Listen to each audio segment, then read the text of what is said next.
स्वागत है आपका आपके कोचिंग चैनल जिसका नाम जानते हो आप, यूनिक कोचिंग चैनल।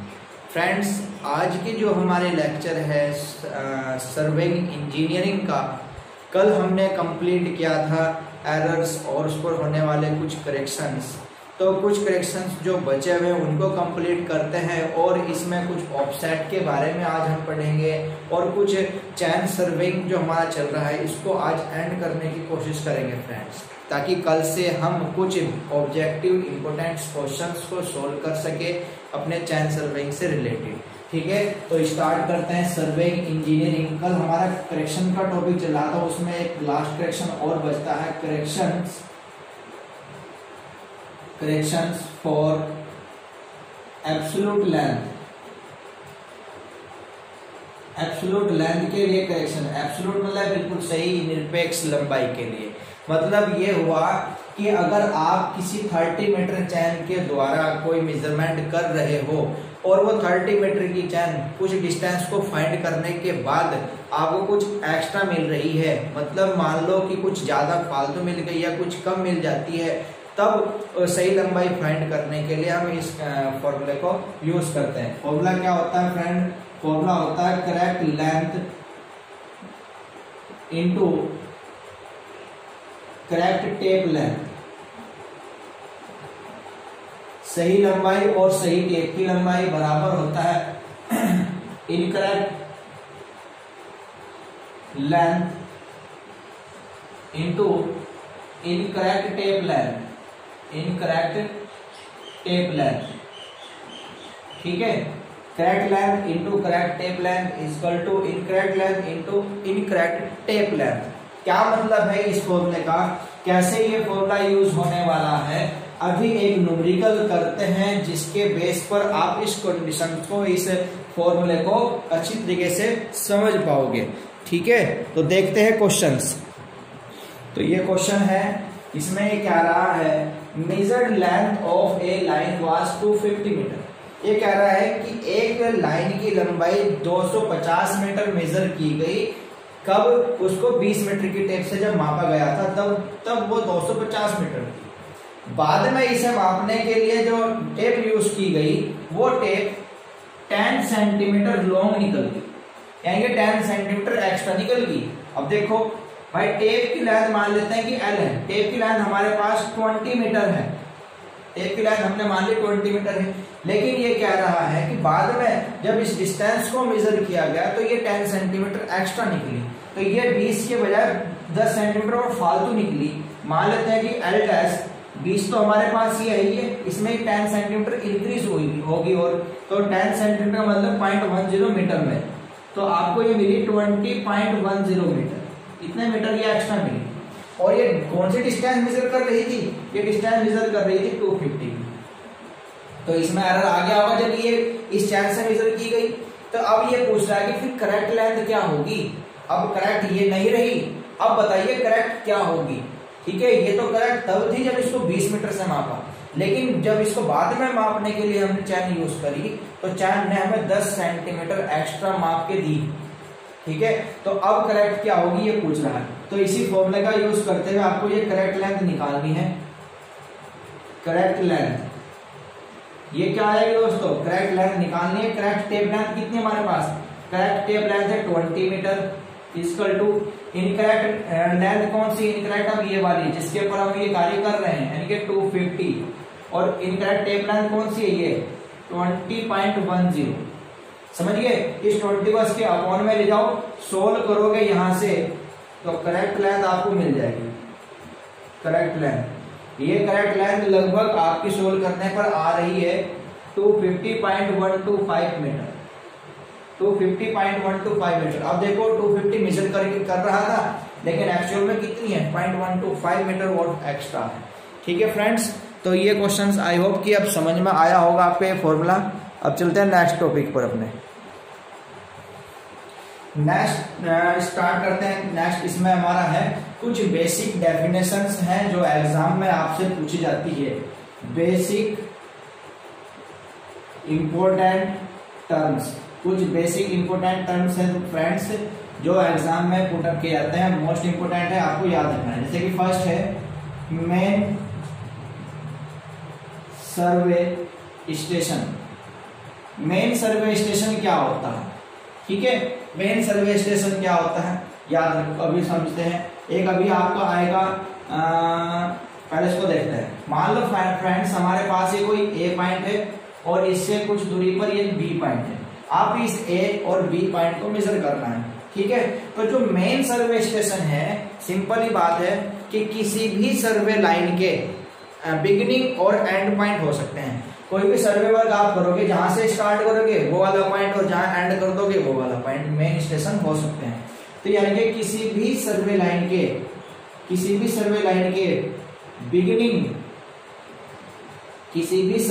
के बिगिनिंग पॉइंट्स एंड पॉइंट्स जो होते हैं, प्रारंभिक बिंदु और अंतिम बिंदु जो होता है वही आपका मेन स्टेशन है।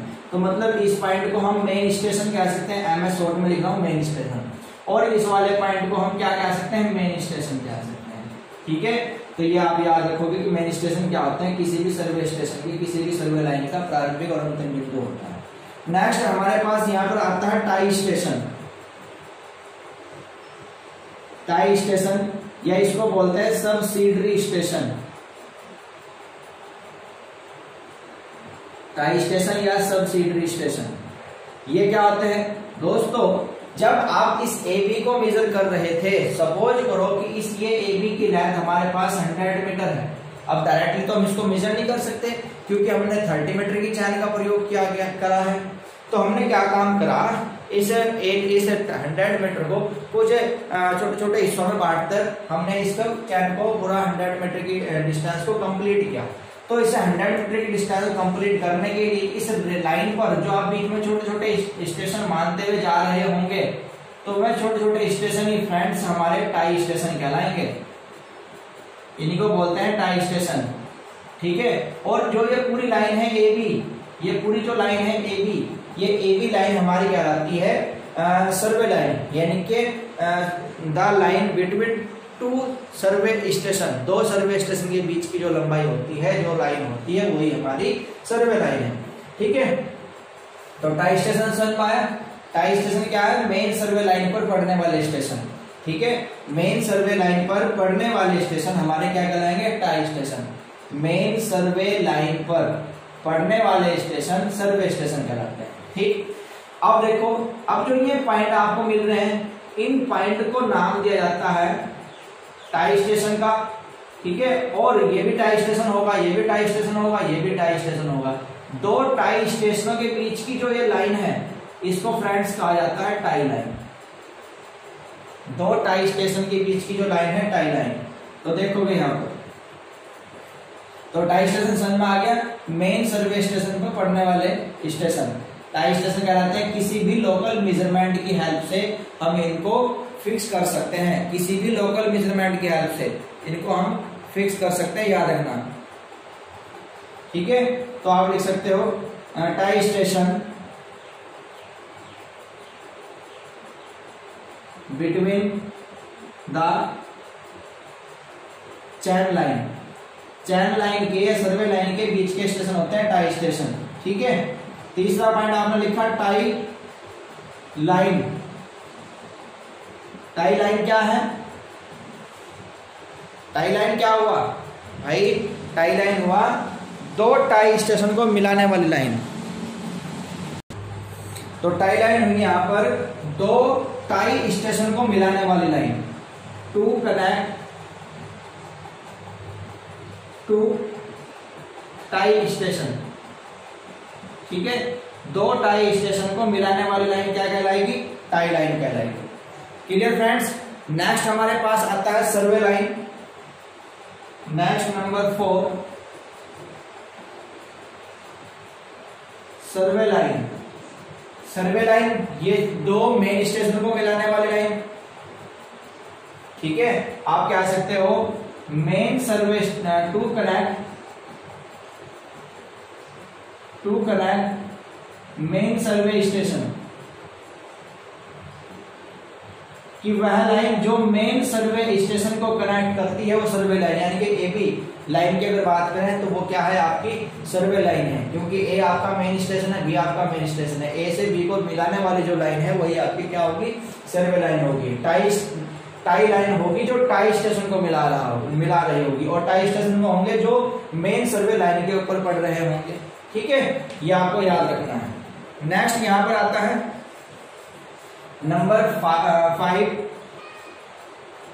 चेक लाइंस या प्रूफ लाइंस। ये भी इंपॉर्टेंट है, चेक लाइन या प्रूफ लाइंस। चेक लाइन या प्रूफ लाइन दोस्तों आपको याद रखना है कि जो आपके पास चैन वर्क होता है, कोई भी चैन वर्क आप करो,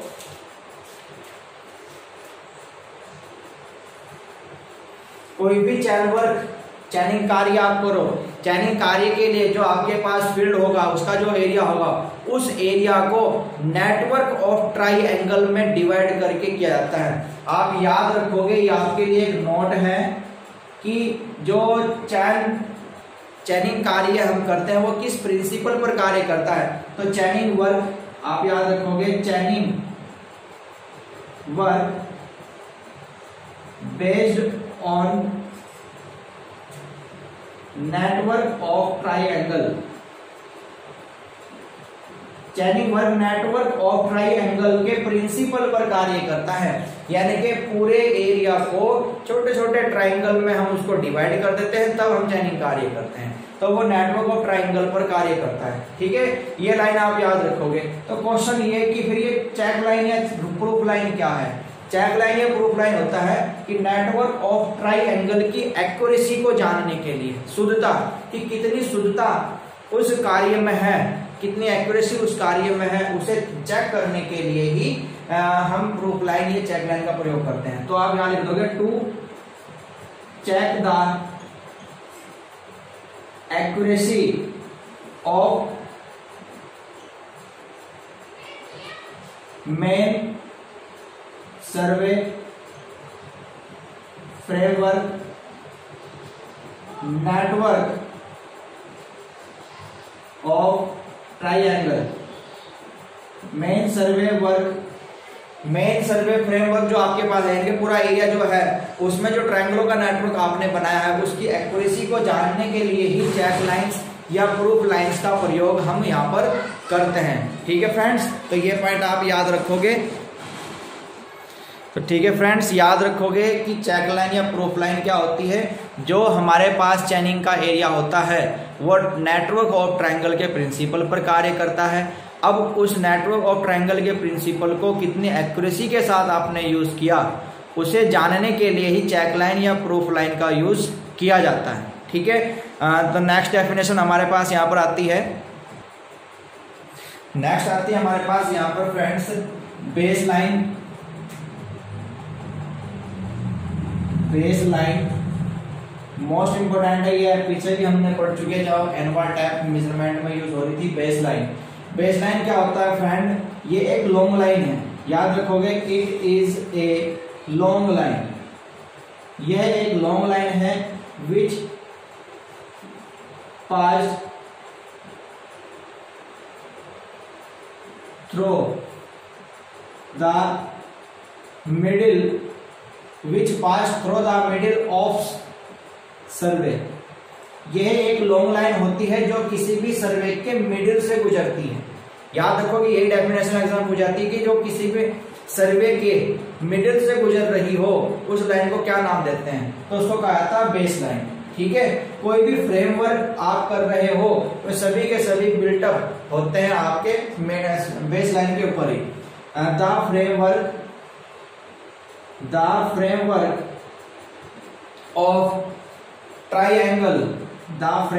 of triangle is built up upon the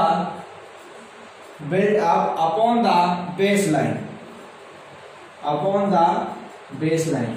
याद रखोगे कि फ्रेमवर्क का कोई भी ट्रायंगल वर्क आप कर रहे हो वे सभी की सभी बनाए जाते हैं किसके ऊपर, बेस लाइन के ऊपर।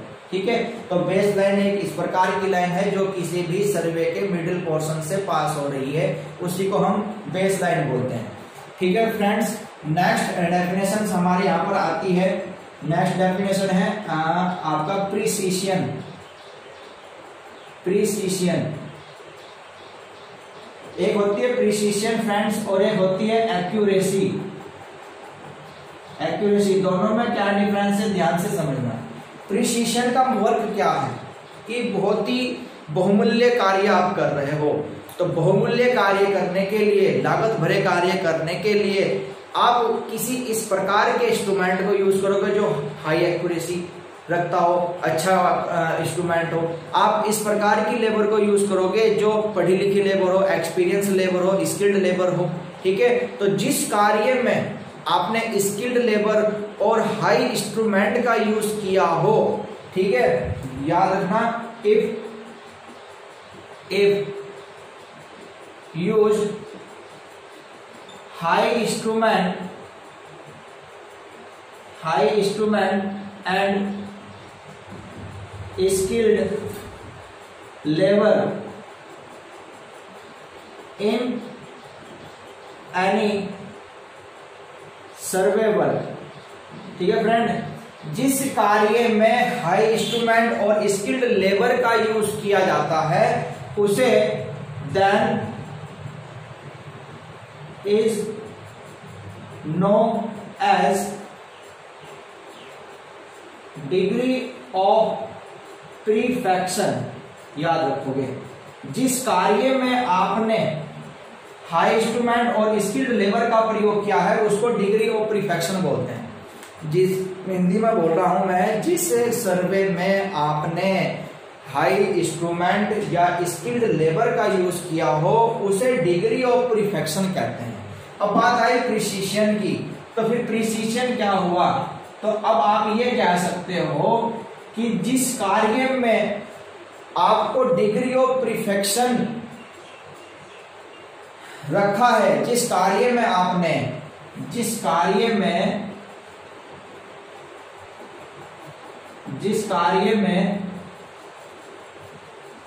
डिग्री ऑफ परफेक्शन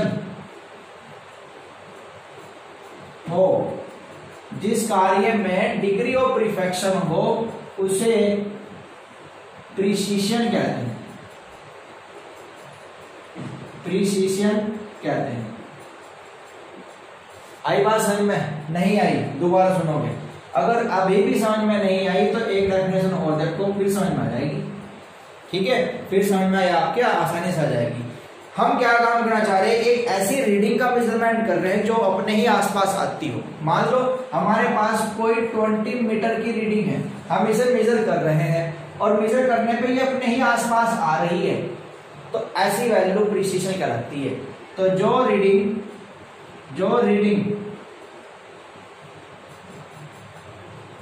अपने ही आसपास हो, आई बात समझ में? जो रीडिंग अपने ही आसपास हो उसे आप क्या कहोगे? प्रिसिशन। अब कब होगी है भाई रीडिंग अपने ही आसपास? कब होगी? जब आप किसी अच्छी लेबर का प्रयोग करोगे, जब आप किसी हाई इंस्ट्रूमेंट का प्रयोग करोगे, ठीक है, तभी तो जाको आपको लगेगा कि हाँ आसपास रीडिंग मिल जाएगी, कोई एरर ना हो। और वो कब मिलेगी? अब जब जिस कार्य में आपने हाई इंस्ट्रूमेंट यूज कर लिया हो, जिस कार्य में आपने अच्छी लेबर यूज कर ली हो, उस कार्य को हमने क्या नाम दिया था अभी?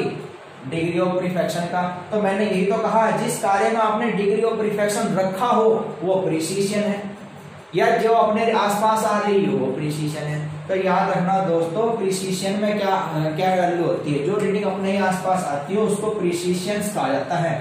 ठीक है, नेक्स्ट डेफिनेशन हमारे पास यहां पर आती है एक्यूरेसी। अब देखना एक्यूरेसी क्या है। एक्यूरेसी फ्रेंड्स, एक्यूरेसी को हिंदी में शुद्धता कहा जाता है। ठीक है, शुद्धता, एक्यूरेसी यानी कि आप जो कार्य कर रहे हो बहुत ही अच्छी प्रकार से कर रहे हो, कोई एरर आने की संभावना नहीं रख रहे, उसको क्या कहेंगे? एक्यूरेसी कहेंगे। तो वो कब होगी? जब कोई एरर ना आए। जब कोई एरर ना आए तो ऐसी कंडीशन तब होगी जिस कार्य में आपने डिग्री ऑफ परफेक्शन प्राप्त कर रखा हो। ठीक है, जिस कार्य में डिग्री ऑफ परफेक्शन प्राप्त कर रखा हो उसे कहेंगे the degree of perfection, the degree of perfection is obtained. जिस कार्य में डिग्री ऑफ परफेक्शन प्राप्त कर लिया हो उसे हम क्या कहेंगे, एक्यूरेसी। ठीक है, उसे हम क्या कहेंगे, एक्यूरेसी। तो इज कॉल्ड एक्यूरेसी। दोस्तों इसको ये मत समझना कि ये क्या पढ़ाया जा रहा है, गुप्ता एंड गुप्ता सोल्व करना, डिग्री ऑफ परफेक्शन के ऊपर एग्जाम में क्वेश्चन दे रखा है। ठीक है, तो ये क्वेश्चन आया है कि जिस कार्य में डिग्री ऑफ परफेक्शन प्राप्त कर लिया हो वो एक्यूरेसी। ठीक है, और इसे प्राप्त करने की कोशिश कर रहे हो वो हमारा प्रिसीशन। ठीक है, तो दोनों में अंतर क्या है, ये हमने लिखा था कि जो रीडिंग अपने ही आसपास आती हो उसको हमने क्या कह दिया, प्रिसीशन कह दिया। अब दूसरी जो हमारे पास एक्यूरेसी है, इसमें हम ये कह सकते हैं कि जो रीडिंग ट्रू वैल्यू के बहुत पास हो उसको कहेंगे। यदि मेजरमेंट वैल्यू ट्रू वैल्यू के बहुत पास हो, ठीक है, याद रखोगे, यदि मेजरमेंट वैल्यू ट्रू वैल्यू के बहुत पास हो तो वो क्या कहलाएगी, एक्यूरेसी, और जो अपने ही आसपास हो वो क्या कहलाएगी, प्रिसीशन। अब ये ट्रू वैल्यू क्या है, ट्रू वैल्यू किसी भी क्वांटिटी की एक एग्जैक्ट वैल्यू होती है, एक एग्जैक्ट मान, बिल्कुल सही मान, जो बिल्कुल सही मान होगा वो आपका ट्रू वैल्यू होगा। ठीक है, तो देखना नेक्स्ट हमारा ये ट्रू वैल्यू, ट्रू वैल्यू किसी भी क्वांटिटी का एक एग्जैक्ट वैल्यू है। The exact value of quantity, the exact value of quantity,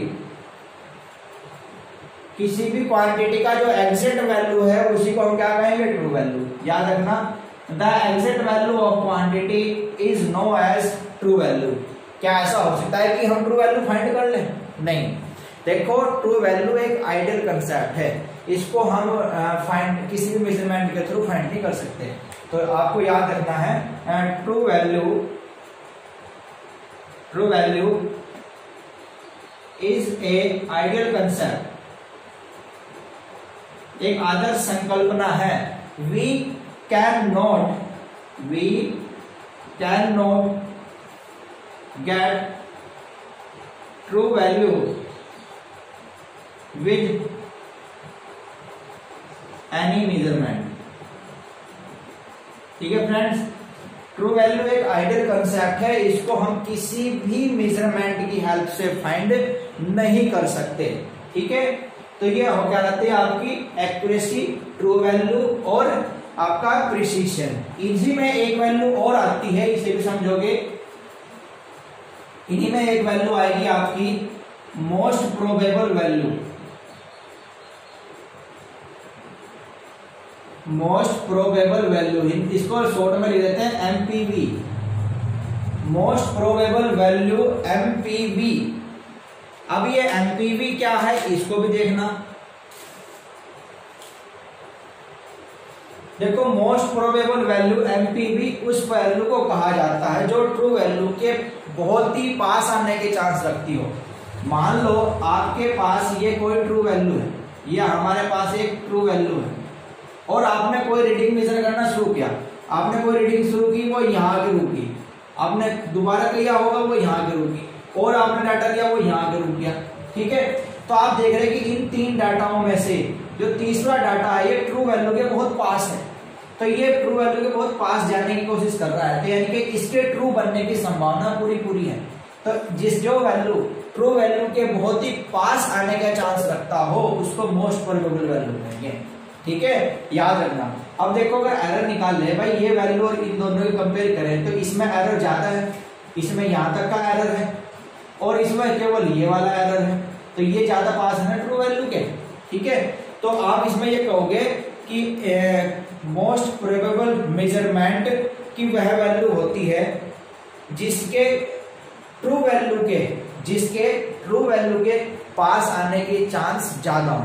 ठीक है, एमपीवी एक इस प्रकार की वैल्यू है जो ट्रू वैल्यू के बहुत ही पास आने के चांस रखती हो, उसको हम मोस्ट प्रोबेबल वैल्यू कहते हैं। ठीक है फ्रेंड्स, नेक्स्ट डेफिनेशन हम यहाँ पर देखते हैं। देखना, नेक्स्ट डेफिनेशन है principle of least square. Principle of least square, ये लीस्ट स्क्वायर क्या है? देखो, ये कैसे पता चले कि कोई value MPV most probable value है या नहीं, इसके लिए एक प्रिंसिपल बनाया गया जिसको कहते हैं प्रिंसिपल ऑफ लीस्ट स्क्वायर। कोई वैल्यू एमपीवी है या नहीं है, ये कैसे पता चले, इसके लिए फ्रेंड्स एक प्रिंसिपल बनाया गया जिसको हम बोलते हैं लीस्ट स्क्वायर का प्रिंसिपल। यहाँ पर लीस्ट स्क्वायर के प्रिंसिपल में आपको एक वैल्यू याद रखनी है कि MPV of quantity, MPV of quantity is that value MPV of quantity is that value for which sum of square of error is least। Sum of square of error is least, मतलब ये कह रहा है कि MPV किसी भी quantity का एक इस प्रकार का मान होता है जिसके लिए एरर, त्रुटियों के स्क्वायर का जोड़ कम हो, जिसमें त्रुटियों का सम्मिशन बहुत ही कम आ रहा हो, उस प्रकार की वैल्यू को ही आप एमपीवी कहोगे। वही मैंने आपको समझाया कि जो वैल्यू ट्रू वैल्यू के बहुत पास हो, ठीक है, वही वैल्यू क्या होगी, हमारी एमपीवी होगी। तो एमपीवी को बताने के लिए ही एक प्रिंसिपल बनाया गया जिसको कहते हैं हम यहाँ पर प्रिंसिपल ऑफ लीस्ट स्क्वायर, याद रखोगे।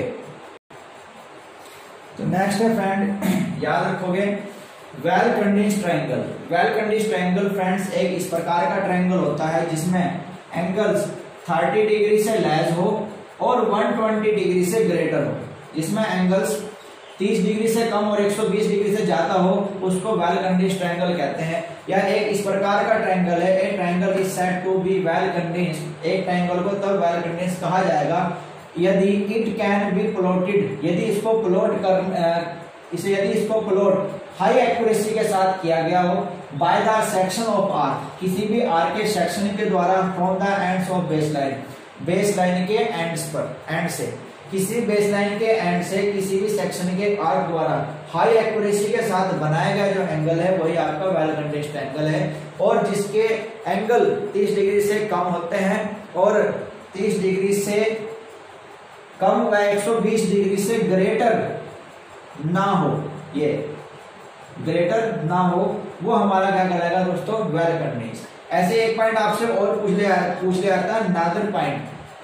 ये नादिर पॉइंट क्या है, इसका यूज लोवेस्ट पॉइंट की पोजीशन को शो करने में क्या आता है, बस याद रखोगे। ये हमारे पास अर्थ है, इस पे कोई ऑब्जेक्ट है, तो इसके लोवेस्ट पॉइंट को शो करने के लिए ही हम नादिर पॉइंट का प्रयोग करते हैं। हाईएस्ट के लिए हम जीनिथ का प्रयोग करते हैं, हॉरिजॉन्टल के लिए एस्ट्रोनॉमिकल का प्रयोग करते हैं, और किसी ट्रू के लिए ट्रू हॉरिजॉन का प्रयोग करते हैं। तो ये पॉइंट्स है, आपको याद रखने हैं, ठीक है। तो ये कुछ बेसिक डेफिनेशन थी जो आपको याद रखनी है। क्लियर फ्रेंड्स, कुछ डेफिनेशंस और हैं, उनको देखते हैं, उसके बाद हम ऑफसेट पढ़ेंगे यहाँ पर। नेक्स्ट है हमारे पास यहाँ पर फ्रेंड्स, याद रखना है आपको, कुछ छोटी छोटी टॉपिक है हमारे पास, जैसे कि method of linear measurement, method of linear measurement, रेखीय मापन के कुछ विधियां हैं। हालांकि ये रेखीय मापन की विधियां हम पढ़ चुके हैं, लेकिन कुछ ऑर्डर के टाइप में बनाई गई हैं जो कि आपको डायरेक्ट याद रखनी है। जैसे कि फर्स्ट आता है यहाँ पर third order method. Third order direct पूछ जाता है कहाँ यूज करते हैं, तो सिंपल याद रखना है आपको, यूज्ड इन चैन सर्वे। चैन सर्वे में यूज किया जाता है, and other minor survey, other कोई भी छोटा सर्वे हो या चैन सर्वे हो, हम वहां पर इसका यूज करते हैं। तो यूज इन चैन सर्वे या अदर माइनर सर्वे, ठीक है फ्रेंड। नेक्स्ट हमारे पास आता है यहाँ पर सेकंड ऑर्डर। सेकंड ऑर्डर अब सेकंड ऑर्डर कहाँ यूज किया जाता है, ये आपको याद रखना है। सेकंड ऑर्डर क्या आता है, ट्रेवर्स लाइन के measurement, to measure the traverse line. Traverse line के मेजरमेंट में सेकंड ऑर्डर का यूज करते हैं। ट्रेवर्स आप जानते हो माला रेखा को कहा जाता है। किसी फील्ड पर किसी भी एंगुलर मेजरमेंट हो या लीनियर मेजरमेंट हो के द्वारा जो हम शेप तैयार करते हैं उसको ट्रेवर्स बोलते हैं। ठीक है, याद रखोगे। जिसमें हम थोडलाइट का यूज डायरेक्शन के मेजर में करते हैं, यहाँ पर हम थोडलाइट का यूज डायरेक्शन मेजरमेंट में कर सकते हैं। ठीक है, नेक्स्ट अब आता है हमारे पास first order, first order, third order, second order और लास्ट है फर्स्ट ऑर्डर। इसका यूज क्या आता है इन ट्रायंगुलेशन में, in triangulation work. Triangulation work में हम इसका प्रयोग करते हैं फर्स्ट ऑर्डर का। ठीक है, ट्रायंगुलेशन वर्क में किसी भी बेस लाइन की लेंथ को मापने में, to measure length of any base line, किसी भी बेस लाइन के लेंथ को मापने के लिए फर्स्ट ऑर्डर का यूज किया जाता है, ये आपको याद रखना है। ठीक है फ्रेंड्स, नेक्स्ट टॉपिक हमारा जो यहां पर है, नेक्स्ट टॉपिक की हम बात करते हैं ऑफसेट की, measurement of offset. Last topic है देखना, measurement of offset.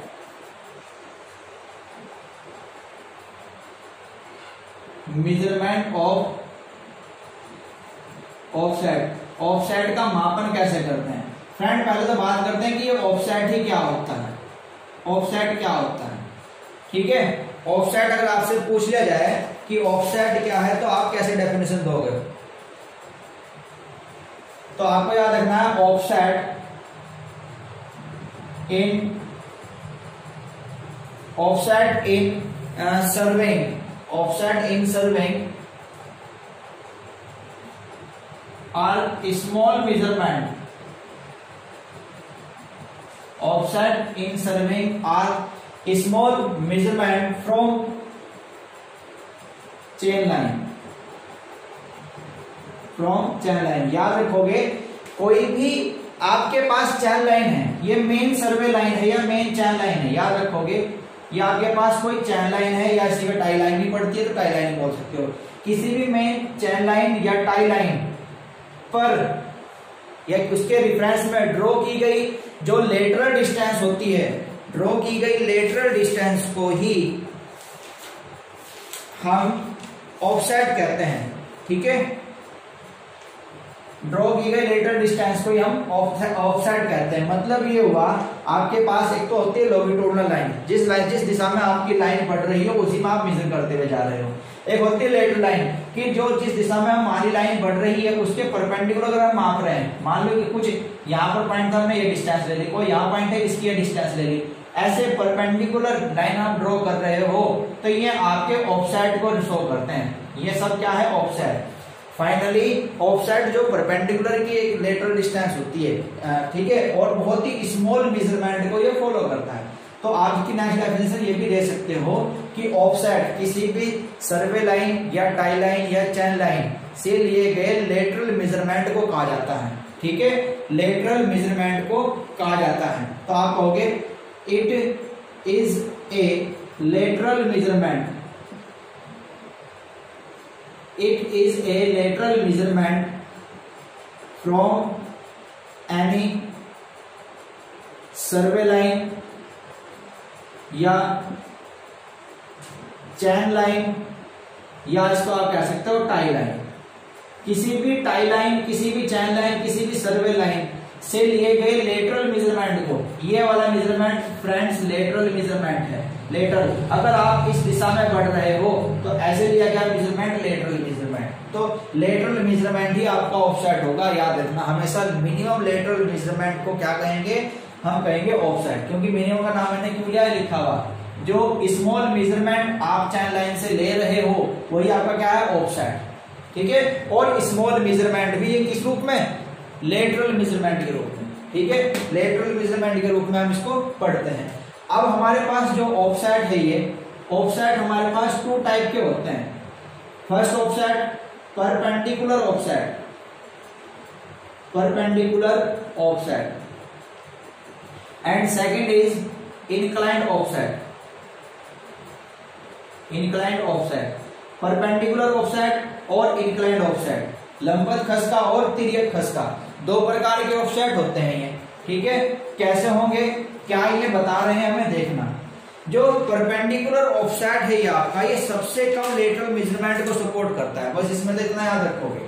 Perpendicular offset में कुछ ज्यादा में याद रखने की जरूरत नहीं है। Perpendicular offset, perpendicular offset support very less lateral measurement. ठीक है फ्रेंड्स, परपेंडिकुलर ऑफसेट बहुत ही कम लेटरल मेजरमेंट को सपोर्ट करता है। बस इतना आप याद रखोगे। ठीक है, बस इसमें यही आपके लिए इंपॉर्टेंट है कि परपेंडिकुलर भी बना के दिखाया था आपको। ये मेन सर्वे लाइन है, इससे जो परपेंडिकुलर आप ये लाइन ड्रॉ कर रहे हो ये सब परपेंडिकुलर ऑफसेट ही है, लेकिन बहुत ही कम डिस्टेंस हो तभी इसको सपोर्ट करेगा। लार्ज डिस्टेंस के लिए हम इसको फॉलो नहीं करेंगे। फिर देखते हैं आपका इंक्लाइंड ऑफसेट क्या है, कि इसको हम कैसे प्राप्त कर सकते हैं। ठीक है, इंक्लाइंड ऑफसेट को बनाने के लिए हम चैन या टैप या देखो inclined offset, inclined offset friends, inclined offset आपका बनाया जा सकता है made by number 1 by chain और टेप और ऑफसेट रोड, तीनों आपको पढ़ा रखी है। आप इंक्लाइंड ऑफसेट को चैन के द्वारा बना सकते हो, टेप के द्वारा बना सकते हो, ऑफसेट रोड के द्वारा बना सकते हो। ठीक है, ये आपको याद रखना है। नेक्स्ट आप इसको by cross staff, cross staff के द्वारा बना सकते हो या open cross staff, open cross staff के थ्रू आप इसको बना सकते हो। ठीक है, नेक्स्ट इसको आप एडजस्टेबल क्रॉस स्टाफ के द्वारा भी बना सकते हो, बाय एडजस्टेबल क्रॉस स्टाफ के द्वारा भी आप इसको बना सकते हो।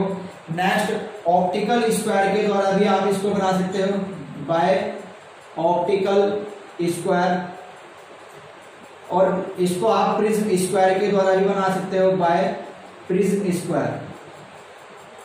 ठीक है, ये याद रखना है इंक्लाइंड ऑफसेट के बारे में। इंक्लाइंड ऑफसेट को ये तो हम डायरेक्टली मेजर कर लेते हैं, इसको बनाने के लिए हम चैन टेप या ऑफसेट रोड का प्रयोग करते हैं या क्रॉस स्टाफ का प्रयोग करते हैं, एडजस्टेबल क्रॉस स्टाफ का भी प्रयोग कर सकते हैं, ऑप्टिकल या प्रिज्म स्क्वायर का भी प्रयोग करते हैं। ठीक है फ्रेंड्स, ये आपको याद रखना है। अब इसी ऑफसेट से रिलेटेड कुछ नोट्स हैं जो कि आपको याद रखने हैं। कैसे नोट्स हैं देखना। पहला नोट्स है, पहला नोट्स है आपको याद रखना है कि जो ऑफसेट रोड है, ऑफसेट रोड के द्वारा हम स्मॉल ऑफसेट को ही मेजर कर सकते हैं। Small offset rod, offset rod use for major,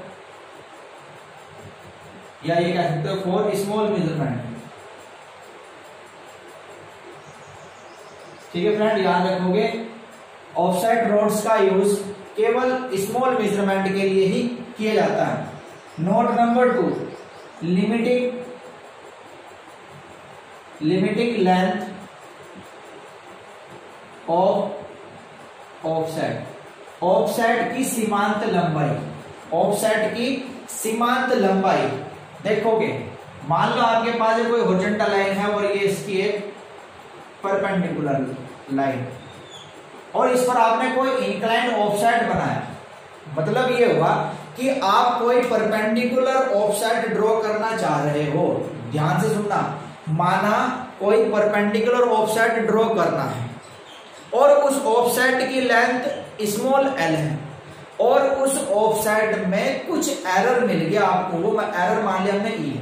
दोबारा सुनोगे, माना कोई परपेंडिकुलर ऑफसेट ड्रॉ करना है बट उस ऑफसेट को ड्रॉ करने में उसमें कोई एरर उत्पन्न हो रहा है और वो एरर है स्मॉल ई। ठीक है, और उस ऑफसेट की लंबाई है एल। अब देखो ये मान लेते हैं कि जो हमने ये परपेंडिकुलर डाल रखा है, ये कोई भी लाइन होगी, मान लो बीसी कोई लाइन है, इसके पर जो हमने ये लाइन ड्रॉ कर रखी है, मान लीजिए इसकी लंबाई x है। अब इस पर कोई आप परपेंडिकुलर ऑफसेट डाल रहे थे, बट परपेंडिकुलर डालने के बजाय कोई इंक्लाइंड ऑफसेट बन गया ऐसे। कोई इंक्लाइंड होगा तो किसी ना किसी एंगल पर होगा, मान लिया वो एंगल अल्फा है। ठीक है फ्रेंड्स, मान लिया अपना एंगल अल्फा है, और आप इनने अभी कहा कि इस ऑफसेट की लाइन हमने मान ली स्मॉल एल है, और इसमें कुछ एरर उत्पन्न हो रहा था। वो एरर ये है जिसने इनको आपस में मिलने नहीं दिया, 90 डिग्री पर डलने नहीं दिया। ठीक है, तो इस केस में लिमिटिंग लेंथ क्या होगी ऑफसेट की, वो आपको याद रखनी है। ठीक है, लिमिटिंग लेंथ ऑफसेट यानी कि ये एल हमेशा लेस देन या इक्वल होता है 0.25 into x upon sine alpha, 0.25 x upon sine alpha. अब अगर आपके डाउट होगी ये कहां से आया है, इसको हम निकाल भी सकते हैं। देखना कैसे निकाल सकते हैं, आपको याद रखना है हमेशा हॉरिजॉन्टल और वर्टिकल का अनुपात, यानी कि E अपॉन एक्स का रेशो ऑलवेज 0.25 का रेशो ऑलवेज 0.25 से कम होता है या उसके इक्वल होता है, या तो आपको याद रखना पड़ेगा। E अपॉन एक्स एरर और डिस्टेंस का जो रेशो है 0.25 से कम या उसके इक्वल होता है। अब आप देखो, आप इस फॉर्मूले में इस यहां पर साइन का रूल लगाओ, sine alpha. Sine alpha friends आप जानते हो लाल काका, ठीक है, यानी कि लंब बटे खंड, यानी कि परपेंडिकुलर अपॉन हाइपोटेनियस।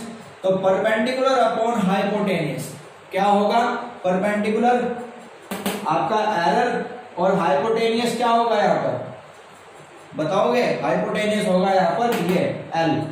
तो यहां से आप E निकाल लो, तो E बराबर आ जाएगा, यानी कि एरर आ जाएगा आपका L sine alpha, L sine alpha. अब जब ये आपको ये वैल्यू मिल जाती है तो इस वैल्यू को आप यहाँ पुट कर सकते हो, तो इसलिए ये हो जाएगा L sine alpha upon x less than या इक्वल 0.25 के। अब यहां से आप इस एल को निकाल सकते हो इजीली, इस एक्स की मल्टीप्लाई इधर कर दोगे तो ये आ जाएगा 0.25 इंटू एक्स, और ये साइन अल्फा ले जाओ अपॉन में साइन अल्फा, और ये सेम जुगा तो इधर ही बच गया एल। तो ये इसी एल को लिमिटिंग लेंथ कहा था, यहां से निकल के आती है। तो ये फॉर्मूला आपको डायरेक्ट याद रखना है, मोस्ट इंपोर्टेंट है। लिमिटिंग लेंथ ऑफसेट की आपसे पूछी जा सकती है, बाकी डाटा आपको गिवन होगा। ठीक है फ्रेंड्स, तो ये था आपका ऑफसेट का मेजरमेंट। ठीक है, ऑफसेट कैसे मेजर करते हैं, क्लियर। तो बाकी इसका जो टॉपिक बचा है कुछ, अभी इसमें सिर्फ ऑब्जेक्टिव क्वेश्चंस बचे हैं फ्रेंड्स, एक दो नोट्स है वो आपको नेक्स्ट वीडियो में कवर करा दूंगा। तो आज के लिए इसमें इतना रखोगे, ठीक है। तो आपसे एक रिक्वेस्ट है, चैनल को सब्सक्राइब करें, शेयर करें और लाइक करें फ्रेंड्स। आने वाली वीडियो आपको और बेस्ट मिलने वाली है। ठीक है फ्रेंड्स, आपके लिए मैं मेहनत कर रहा हूँ, आपको भी बस इतना ही काम करना है कि ज्यादा से ज्यादा वीडियो को देखें, ठीक है, और चैनल को सब्सक्राइब करें। ठीक है दोस्तों, तो मिलते हैं कल नेक्स्ट वीडियो के साथ। Thank you.